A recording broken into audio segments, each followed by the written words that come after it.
Black rock एक ऐसी company जिसके सामने दुनिया का सबसे अमीर देश अमेरिका भी मदद की गुहार लगाए खड़ा रहता है।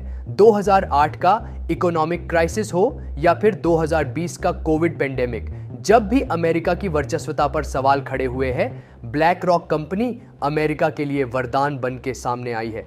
और खाली अमेरिका ही नहीं, आज ब्लैक रॉक दुनिया भर में $10 ट्रिलियन से ज्यादा के फंड्स को मैनेज करती है।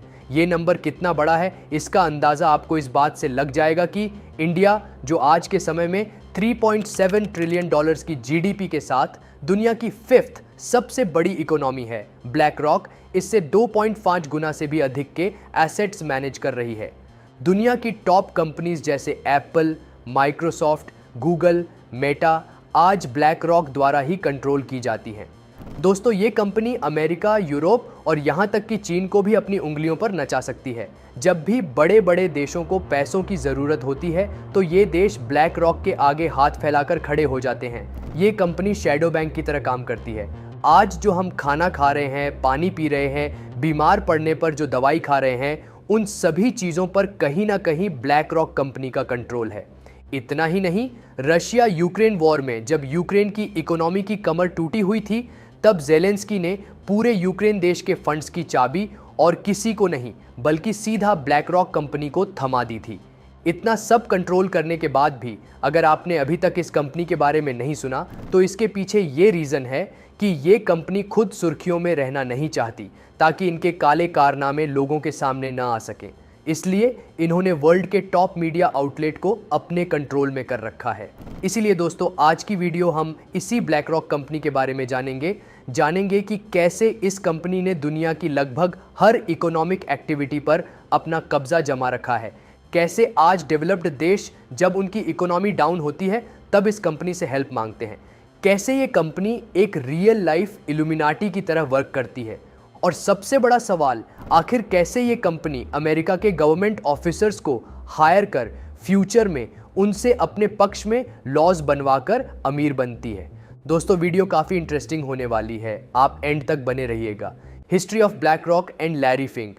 दोस्तों, वीडियो को शुरू करने से पहले आइए सबसे पहले कंपनी की हिस्ट्री और उनके फाउंडर की कहानी को जान लेते हैं, क्योंकि तभी आपको समझ आएगा कि कैसे इतने कम समय में ये कंपनी फाइनेंस की दुनिया में बादशाहत हासिल कर पाई है। दोस्तों, ब्लैक रॉक कंपनी के फाउंडर लैरी फिंक है। लैरी फिंक अमेरिका की एक साधारण यहूदी फैमिली में पैदा हुए थे, जिनकी रुचि फाइनेंस और स्टॉक मार्केट में काफ़ी ज़्यादा थी। वो समझ गए थे कि पैसे की पावर पॉलिटिकल पावर से भी ज़्यादा होती है। जिसके पास पैसा होगा वो देश के नेता और सरकार को अपनी जेब में लेकर घूम सकता है। इसलिए साल 1976 में उन्होंने अमेरिका की इन्वेस्टिंग फर्म बॉस्टन फर्स्ट में बतौर सिक्योरिटी ट्रेडर काम करना शुरू कर दिया। सिर्फ 8 सालों में ही वो कंपनी के एमडी पद पर प्रमोट कर दिए गए। मात्र 31 साल की उम्र में उन्होंने ये उपलब्धि अपने नाम कर ली थी। उन्होंने अपने कार्यकाल में कंपनी को $1 बिलियन का प्रॉफिट कराया था, जिसके बाद फाइनेंस की दुनिया में उनका कद काफ़ी बढ़ गया था। लेकिन 1986 में उनसे कैलकुलेशन के दौरान एक छोटी सी गलती हो गई, जिससे कंपनी को $100 मिलियन का लॉस हुआ। लैरी जल्द ही कंपनी के सीईओ बनने वाले थे, लेकिन इस गलती के कारण उन्हें कंपनी से बाहर का रास्ता दिखा दिया गया। लैरी को काफ़ी बुरा लगा। लैरी ने तय किया कि अब वो फिर कभी नौकरी नहीं करेंगे। इसके बाद उन्हें ब्लैकस्टोन कंपनी के फाउंडर स्टीव श्वार्ट्जमैन का साथ मिला। स्टीव समझ गए थे कि लैरी उनके लिए तुरुप का इक्का साबित हो सकता है।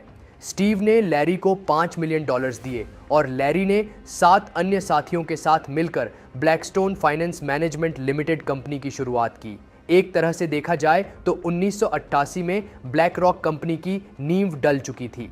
इस कंपनी ने तेज़ी से तरक्की की और 1994 तक ये कंपनी $53 बिलियन के एसेट्स मैनेज करने लगी थी। बड़ी बड़ी कंपनियां ब्लैकस्टोन कंपनी को अपना पैसा मैनेज करने की जिम्मेदारी देने लगी थी। लेकिन 1994 में स्टीव ने खुद को कंपनी से अलग कर लिया और कंपनी में अपने 35% शेयर्स सिर्फ $240 मिलियन में बेच दिए। स्टीव इसे अपनी लाइफ की सबसे बड़ी गलती मानते हैं। उन्हें आज भी इस बात का पछतावा है, क्योंकि अगर उन्होंने वो शेयर्स नहीं बेचे होते तो आज उनकी वैल्यू $50 बिलियन से भी अधिक की हो चुकी होती। स्टीव के अलग होने से लैरी को कुछ खास फर्क नहीं पड़ा और उन्होंने कंपनी का नाम बदलकर ब्लैक रॉक कर लिया। ब्लैकस्टोन से ब्लैक रॉक होने पर भी इन्वेस्टर्स ने भरोसा कायम रखा। साल 1999 में ब्लैक रॉक ने $14 के प्राइस के साथ अपना पहला आईपीओ लॉन्च किया और उन्हें $900 मिलियन की फंडिंग मिली। इसके कुछ ही महीनों में कंपनी $165 बिलियन के एसेट्स मैनेज करने लगी थी। लैरी फिंक जानते थे कि यदि उन्हें आगे बढ़ना है तो अपने विरोधियों को रास्ते से हटाना होगा। उन्होंने अपनी कंपीटिंग कंपनियों को खरीदना शुरू कर दिया। साल 2006 में पहले उन्होंने मेरिल लिंच कंपनी को खरीदा और फिर 2009 में बार्कलेज ग्लोबल इन्वेस्टर्स को भी टेक ओवर कर लिया। अब ब्लैक रॉक का रास्ता साफ हो चुका था और तब से लेकर आज तक कंपनी ने फिर कभी पीछे मुड़कर नहीं देखा। Overview of black rock. दोस्तों, ब्लैक रॉक को आज दुनिया की सबसे पावरफुल एसेट मैनेजमेंट कंपनी माना जाता है, जो दुनिया के कई देशों और कंपनियों के फंड्स को मैनेज करने का काम करती है। ये company insurance fund, pension fund, bonds, securities और स्टॉक्स को रेगुलेट करती है। इसके अलावा रियल एस्टेट सेक्टर में भी ये कंपनी डील करती है। आज ब्लैक रॉक के दुनिया के 38 देशों में 89 से अधिक ऑफिस हैं और 100 से अधिक देशों में कंपनी के क्लाइंट्स मौजूद हैं। सभी कॉन्टिनेंट्स पर इस कंपनी की प्रेजेंस है। ये कंपनी आज के समय में $10 ट्रिलियन से अधिक के एसेट्स मैनेज कर रही है। दोस्तों, $10 ट्रिलियन यूएस, चीन के बाद हर देश की जीडीपी से ज्यादा पैसा है। लेकिन दोस्तों, ऐसा नहीं है कि ब्लैक रॉक कंपनी ने इतनी बड़ी कामयाबी इतने कम समय में ऐसे ही हासिल कर ली। दरअसल इसके पीछे कंपनी द्वारा लिए गए ऐसे कई फैसले हैं जिन पर आज भी सवाल खड़े किए जाते हैं। Economic crisis is not any limitation. साल 2008 और 2020 में जब पूरी दुनिया में इकोनॉमिक क्राइसिस आया था, पूरी दुनिया में हाहाकार मच गया था, उस समय भी ब्लैक रॉक ने खूब पैसा कमाया था। साल 2008 में लेमन क्राइसिस के दौरान अमेरिका सहित दुनिया के तमाम बड़े देशों की इकोनॉमी डूब रही थी। कई कंपनियां बैंकरप्ट हो गई थीं, लाखों लोगों की नौकरियां चली गई थीं, लेकिन उस समय ब्लैक रॉक कंपनी की इनकम में 23% की बढ़ोतरी देखने को मिली थी, जो कि अपने आप में काफ़ी चौंकाने वाली बात थी। इतना ही नहीं दोस्तों, अमेरिका को उस समय इकोनॉमिक क्राइसिस से बाहर लाने में भी ब्लैक रॉक कंपनी का इंपॉर्टेंट रोल रहा था। सरकार ने लैरी फिंक से जब सॉल्यूशन मांगा तो उन्होंने कई बैंक्स को लोन देने का फैसला किया और गवर्नमेंट ने थोक के भाव बैंक्स को पैसे दिए, जिससे मार्केट में फिर से पैसा आ सके। लेकिन यहाँ पर भी एक ट्विस्ट देखने को मिला। लैरी ने अपना बिजनेस माइंड चलाया। उन्होंने उन बैंक्स को ही पैसा दिया था जिनमें उनकी कंपनी के स्टेक्स थे। दोस्तों, कुछ लोगों का ऐसा भी मानना है कि वो इकोनॉमिक क्राइसिस क्रिएट करने वाले भी लैरी फिंक ही थे। उनकी डेट सिंडिकेट पॉलिसी के कारण ही लेहमैन क्राइसिस आया था, यानी कि उनकी कंपनी ब्लैक रॉक ने बड़ी मात्रा में उन जगह पैसा लगाया जहां से पैसा वापस आने की संभावनाएं काफ़ी कम थी और नतीजा इकोनॉमिक क्राइसिस के रूप में निकला। दोस्तों, इतना ही नहीं, 2008 के बाद 2020 में कोविड पैंडेमिक में दुनिया को एक और झटका लगा। उस समय भी ब्लैक रॉक ने प्रॉफिट शो किया था, साथ ही कई कंपनियों को दिवालिया होने से भी बचाया था। इसके अलावा कंपनी अपनी हायर पोस्ट पर बड़ी मात्रा में गवर्नमेंट ऑफिशियल्स को हायर करती है।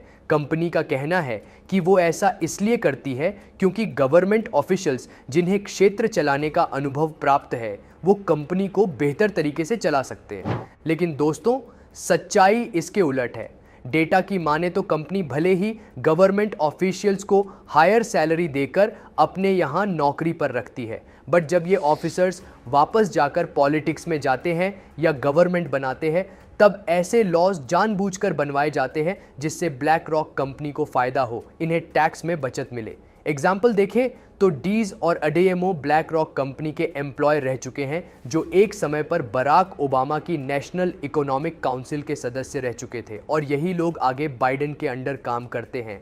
इवन कमाला हैरिस भी ब्लैक रॉक की एम्प्लॉय रह चुकी है, जो आज की डेट में अमेरिका की वाइस प्रेसिडेंट है। इसके अलावा माइकल पायल, जो ब्लैक रॉक कंपनी की farmer global chief investment strategist थे, वे ब्लैक रॉक कंपनी ज्वाइन करने से पहले बराक ओबामा की गवर्नमेंट का हिस्सा थे और आज यही माइकल अमेरिका की वाइस प्रेसिडेंट कमाला हैरिस के चीफ इकोनॉमिक एडवाइज़र हैं।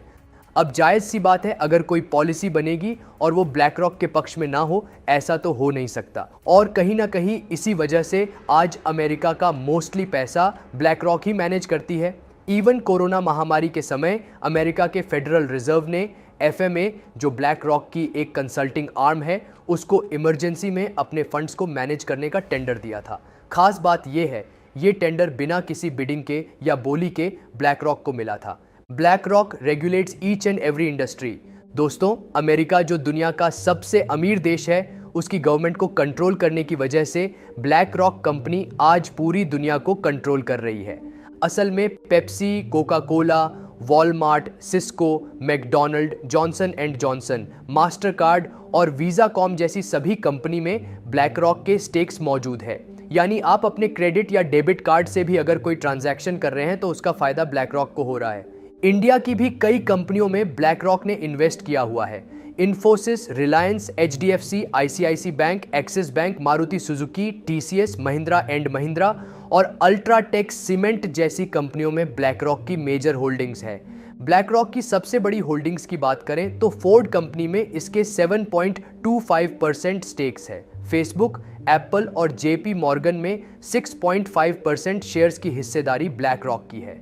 अल्फाबेट इंक में 4.48%, डॉइचे बैंक में 4.8%, वेराइजन में 7.5% के अलावा माइक्रोसॉफ्ट, अमेजॉन और एनवीडिया जैसी कंपनी में भी ब्लैक रॉक के अच्छे खासे शेयर्स मौजूद है और सभी कंपनियों में ये टॉप इन्वेस्टर्स की लिस्ट में ही मौजूद है। ब्लैक रॉक जिस भी कंपनी के शेयर खरीदती है उसके शेयर्स में एक तेज उछाल देखने को मिलता है, यानी उस कंपनी की तो चांदी ही चांदी हो जाती है।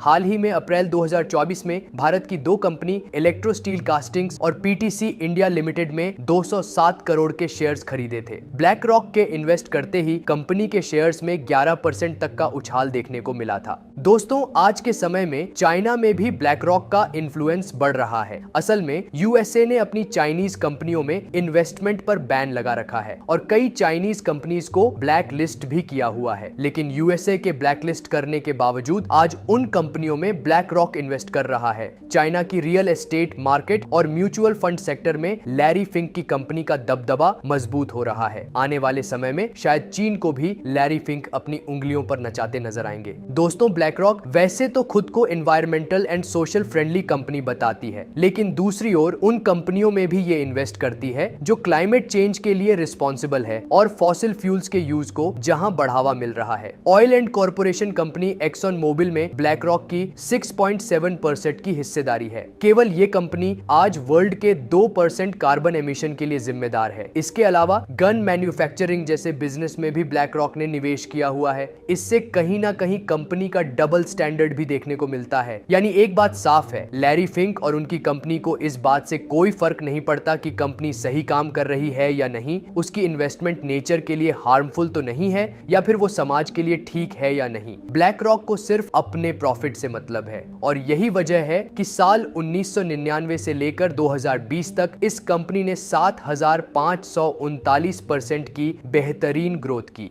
Black rock magical software. इसके अलावा दोस्तों, आज इस कंपनी के पास एक अलादीन का चिराग है जिसके जरिए आज ये इस ऊंचाई तक पहुंच पाई है। अलादीन के चिराग का नाम अलादीन ही है, यानी asset liability and debt and derivative investment network. असल में ये कंपनी के द्वारा डिजाइन किया गया एक सॉफ्टवेयर है जो फ्यूचर प्रोग्राम के तौर पर काम करता है। इस सॉफ्टवेयर का काम रिस्क मैनेजमेंट करना है।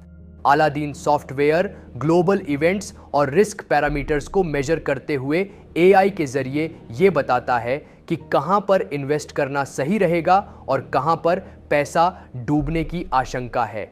दुनिया के लगभग सभी देशों और हजारों कंपनियों के डेटा को कैलकुलेट कर ये सॉफ्टवेयर अपनी रिपोर्ट देता है।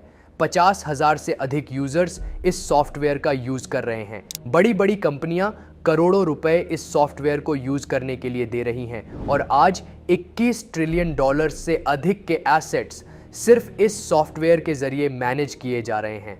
इसी के थ्रू जापान अपने 1.5 ट्रिलियन के पेंशन फंड को रेगुलेट करता है। World's largest companies Apple, Microsoft और गूगल्स पेरेंट फर्म अल्फाबेट, ये तीनों अमेरिका की सबसे बड़ी US public companies BlackRock के अलादीन सिस्टम पर ही रिलाई करती है। लेकिन दोस्तों, इस कंपनी के बारे में इतना सब कुछ जानने के बाद आपके मन में एक सवाल शायद उठ रहा होगा कि अगर ये कंपनी इतनी बड़ी और विशाल है तो इसके बारे में मीडिया में ज़्यादा खबरें क्यों नहीं आती। असल में ये भी कंपनी की अपनी एक पॉलिसी है। लैरी फिंक नहीं चाहते कि उनकी कंपनी मीडिया में ज़्यादा आए। अगर मीडिया में कंपनी की खबरें छपने लगेगी तो हर छोटे बड़े फैसले पर लोगों की नज़र रहेगी और लैरी फिंक अपने फैसले प्राइवेट रखना ही पसंद करते हैं और वो ऐसा करने में इसीलिए कामयाब हो जाते हैं क्योंकि दुनिया की 90% मीडिया पर भी ब्लैक रॉक का कंट्रोल है। अधिकतर सभी बड़े मीडिया हाउस में ब्लैक रॉक ने इन्वेस्ट किया हुआ है। फॉक्स में 18%, CPS में 16% और कॉमकास्ट में 13% की हिस्सेदारी ब्लैक रॉक की है। यही वजह है कि कोई भी मीडिया हाउस ब्लैक रॉक की मर्जी के बगैर उनके बारे में कुछ नहीं छाप सकता। तो दोस्तों, ये थी ब्लैक रॉक और इसके फाउंडर लैरी फिंक की पूरी जानकारी। उम्मीद है कि आपको ये वीडियो पसंद आई होगी। अब सभी को इस बात का इंतज़ार है कि जियो ब्लैक रॉक कंपनी भारत में क्या टहलका मचाएगी। इस कंपनी में लैरी फिंक और मुकेश अंबानी दोनों ने 15-15 करोड़ डॉलर्स इन्वेस्ट किए हुए। कंपनी क्या गदर मचाएगी ये तो समय के साथ पता चल जाएगा। आपके इस पर क्या व्यूज़ है हमें कमेंट करके ज़रूर बताएं।